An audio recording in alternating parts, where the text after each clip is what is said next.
Guys, बहुत दिनों से मेरी वीडियो नहीं आई है। एक्चुअली मेरी तबीयत ख़राब हो गई थी और तो पूरा एक वीक मेरा ऐसे ही चला गया और ऑलमोस्ट कोई वीडियो शूट नहीं करी।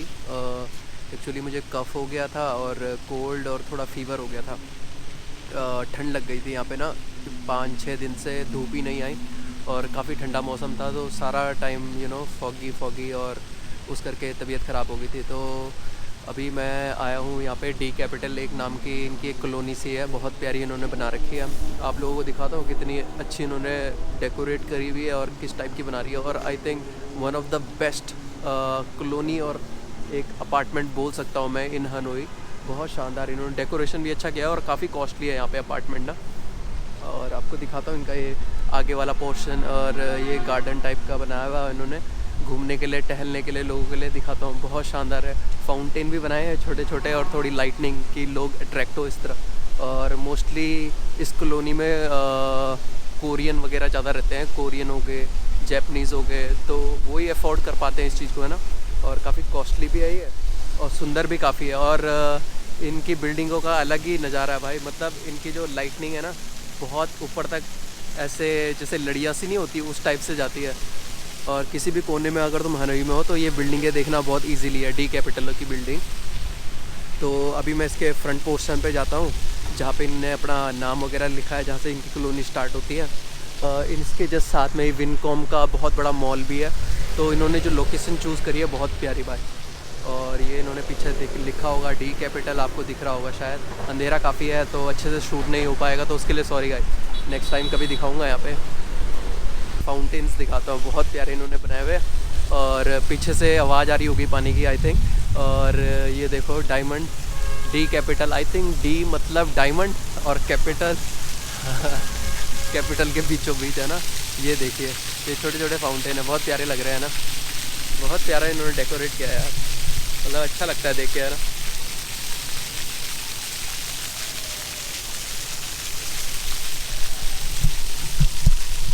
तो काफ़ी सुंदर इन्होंने फाउंटेन बनाए हैं, जैसे आप देख सकते हो पीछे। और साथ में इन्होंने डायमंड का शेप भी दिया हुआ है। D capital, D means diamond I think, तभी इन्होंने डी और डायमंड बनवाए हुए। और थोड़ा सा इसमें दिल का शेप दे रखा है।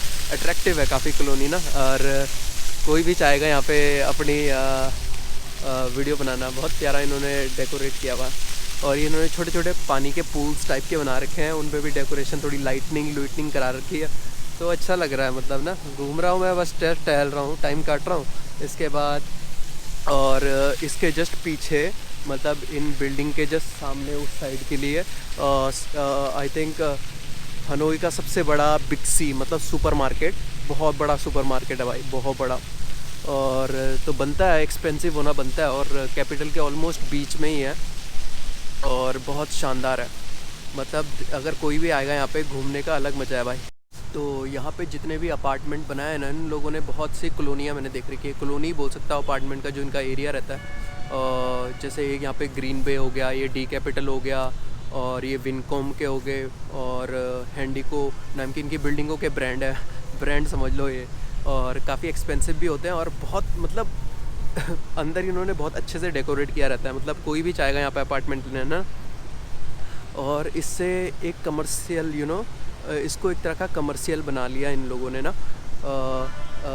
इससे होता क्या है, अगर तुम कोई कॉलोनी बनाते हो ना यहाँ पे, हम तो नहीं बना पाएंगे इतना, तो हम अफोर्ड नहीं कर पाते, बट इससे इसके फ़ायदे मैं बताता हूँ आपको। अगर कमर्शियल अगर तुम एरिया काफ़ी डेवलप कर दो ना, तो जैसे इन अपार्टमेंट में कितने लोग रहते होंगे, पता नहीं कितनी 1000 तो फैमिलियाँ यहाँ रहती होंगी, और फैमिलियाँ रहती हैं।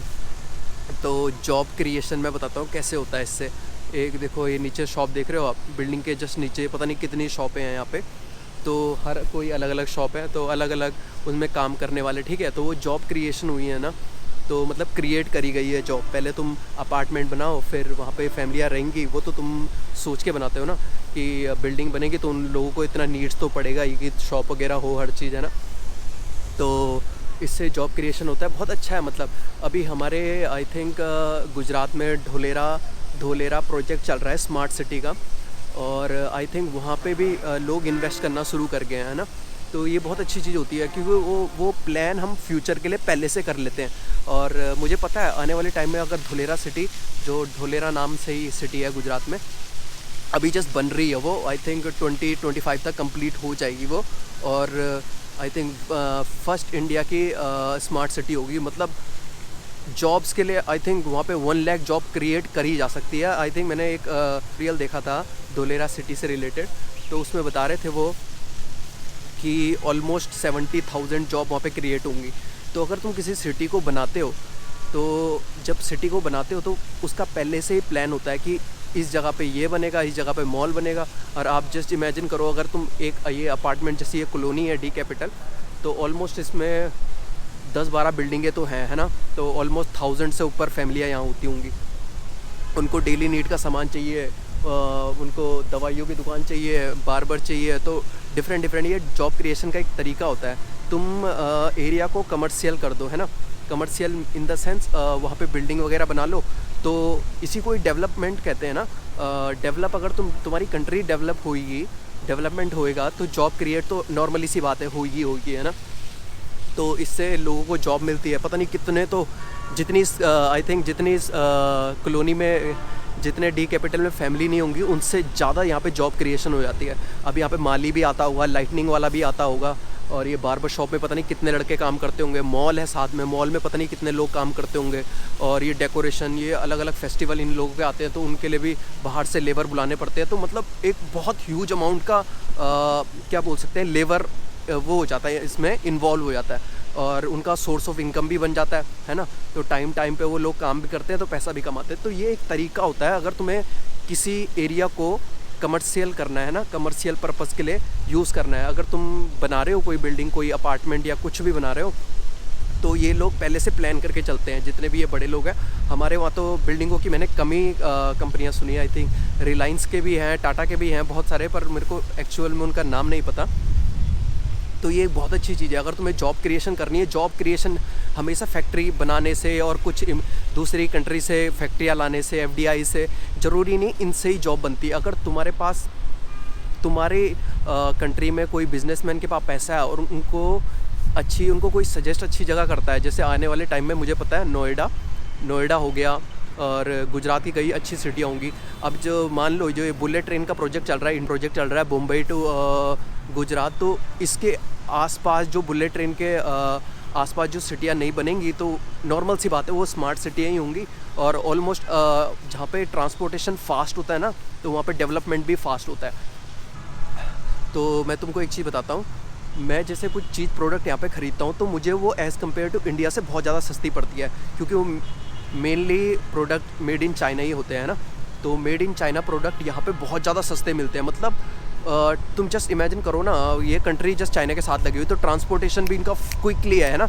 इंडिया के साथ भी लगता है, बट इंडिया के लिए दूर पड़ता है वो। तो ट्रांसपोर्टेशन और जो ये चीज़ होती है, इससे काफ़ी हेल्प मिलती है किसी कंट्री को बूस्ट करने के लिए। और I think in future Vietnam की जो लोकेशन है, ये कंट्री बहुत बूम करेगी। बूम मीन्स बहुत ज़्यादा ग्रो करेगी अपनी इकोनॉमी, जो मुझे लगता है। एक तो इनका ईस्ट चाइना सी में बहुत बड़ा एरिया इनके पास है, कोस्टल एरिया जो सी से लगता है ना। तो जिस कंट्री के पास सी से लगता हुआ एरिया अच्छे मात्रा में है, तो वो लोग जल्दी डेवलप कर सकते हैं। कैसे कर सकते हैं? और इस कंट्री की मैं तुम्हें एक खासियत बताऊं, ये कंट्री लंबाई में बड़ी है, पर चौड़ाई में बहुत ज़्यादा बड़ी नहीं है। तो इनके पास जो भी प्रोडक्ट बनता है, मैन्युफैक्चर होता है इस कंट्री में, वियतनाम में, तो इसको अगर तुम लास्ट पॉइंट से भी लेके जाओ ना, जैसे कंबोडिया, मतलब जो उसका लास्ट बॉर्डर है, वहाँ से तुम अगर सी तक लेके जाओ, क्योंकि अगर तुम कुछ प्रोडक्ट बना रहे हो, मैन्युफैक्चर कर रहे हो, तो ट्रांसपोर्ट तो करना ही है। कंट्री के अंदर तो बेचना ही है, नॉर्मल सी बात है। उससे बाहर अगर तुम बेचोगे तो ही प्रॉफिट मिलता है ना, तभी तो डेवलप होती है कंट्री, अगर तुम बाहर जाके अपने प्रोडक्ट को बेच पाओ, है ना। तो इनका जो लास्ट पोर्शन है कंट्री का, वहाँ से अगर तुम्हें सी तक जाना है तो ऑलमोस्ट 1 दिन लग जाता है, ठीक है। मैक्सिमम बता रहा हूँ 1 दिन, वैसे 1 दिन भी नहीं लगता है, काफ़ी जल्दी पहुँच जाते हैं। तो ये चीज़ काफ़ी अच्छी है इस कंट्री के लिए, आने वाले टाइम में, फ्यूचर में बूस्ट करने के लिए। और हम, इंडिया काफ़ी बड़ी कंट्री है, हम लोगों को जस्ट इमेजिन करो, अगर हम कुछ प्रोडक्ट दिल्ली में बनाते हैं, ठीक है, दिल्ली में बनाया, उत्तर प्रदेश में बनाया, हिमाचल में बनाया, ठीक है, तो अगर हमें उससे वहाँ से उस प्रोडक्ट को वहाँ से कहीं दूसरी जगह, दूसरी कंट्री के लिए अगर हमें ट्रांसपोर्ट करना है, तो 2 तरीके हैं। एक तो जस्ट बाय कार्गो प्लेन, तो वो काफ़ी कॉस्टली पड़ जाता है। अगर हो ही प्रोडक्ट डायमंड, तो डायमंड या फिर कुछ ऐसी कुछ very expensive kind of luxury item हो, वो तो तुम कार्गो के थ्रू पहुँचा लोगे, है ना, दूसरी कंट्री। पर उसका जो तुम पैसा बनेगा तो वो कार्गो के लिए, कार्गो प्लेन के लिए सफिशिएंट होगा, उतना वो कमा लेगा बंदा, है ना। और जहाँ बात आती है कुछ नॉर्मल प्रोडक्ट, प्लास्टिक प्रोडक्ट जो काफ़ी चीप सस्ते होते हैं, अगर तुम उसी को अगर दिल्ली से गुजरात या फिर महाराष्ट्र या फिर कोलकाता, मतलब हमारे सी पोर्ट, क्योंकि जो मेन बल्क में जो सामान अगर एक कंट्री से दूसरी कंट्री ट्रांसपोर्ट करना है तो वो शिप के ही थ्रू होता है ना। तो अगर शिप के थ्रू हम करते हैं वो ट्रांसपोर्टेशन तो काफ़ी चीप पड़ता है, तो कंट्री को भी उससे बेनिफिट मिलता है ना। तो उसको ही जस्ट लगभग टाइम लग जाता है 10 से 15 दिन एक जगह से दूसरे जगह पहुंचने में। जस्ट इमेजिन दिल्ली से अगर तुम और यूपी से अगर तुम सी पोर्ट तक जा रहे हो, कोई भी सी पोर्ट तक, तो कम से कम 10 या 15 दिन उसको वहाँ तक लेके लग कम जाता है। पर वहाँ पे कस्टम होता है पूरा, किस जगह जाना है कि तो वहाँ पे शिप की अरेंजमेंट होती है, तो इतना टाइम लग जाता है। तो ये मतलब एक बूस्ट जो बोलते हैं ना, बूस्ट, अगर कंट्री की इकोनॉमी बूस्ट करनी है तो ये चीज़ तो इम्पोर्ट और एक्सपोर्ट एकदम क्विकली होना चाहिए, क्विकली। अभी पूरी एशियान हो गई और ये जापान हो गया और चाइना हो गया, फिलीपींस हो गया, तो इन्होंने, इंडोनेशिया हो गया, इन्होंने साइन किया है कि फ्री ट्रेड एग्रीमेंट, तो फ्री ट्रेड करेंगे और काफ़ी जल्दी क्विक रिस्पॉन्स होगा, है ना। तो इससे ही बूस्ट होती है। तो गाइज़ आज के लिए इतना ही बस, अब मैं थोड़ा चलता हूँ, काम है ज़रा मुझे, तो मिलते हैं अगले ब्लॉग में। अभी तबीयत ख़राब हो गई है। तो गाइज़ अभी न्यू ईयर आने वाला है और मैंने एक अच्छा सा प्लान किया हुआ है न्यू ईयर के लिए, और जहाँ भी मैं जाऊँगा आप लोगों को ज़रूर दिखाऊँगा, ठीक है। और काफ़ी बहुत शानदार जगह में जाने वाला हूँ इस बार, है ना, और बने रहिएगा मेरे साथ, ठीक है। तो मिलते हैं अगले व्लॉग में डायरेक्ट न्यू ईयर पे, ठीक है। Okay, bye bye, see you, bye.